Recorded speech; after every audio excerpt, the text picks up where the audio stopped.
امروز میخوام انیمیشن جدیدی که از راه وحشت ساختم رو بهتون نشون بدم. اما قبلش بیایید چند تا پشت صحنه ازش ببینیم. ادیتور، آماده ای؟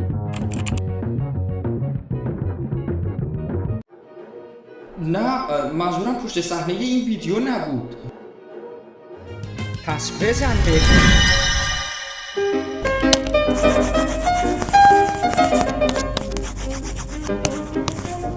طراحی کردن استوری بورد بعد از چند ساعت تموم شد.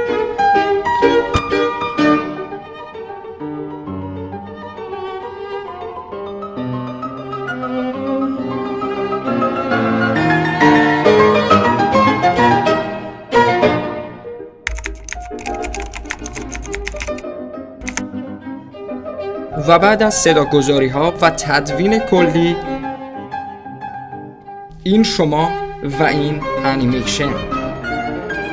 امیدوارم لذت ببرید. ببینید.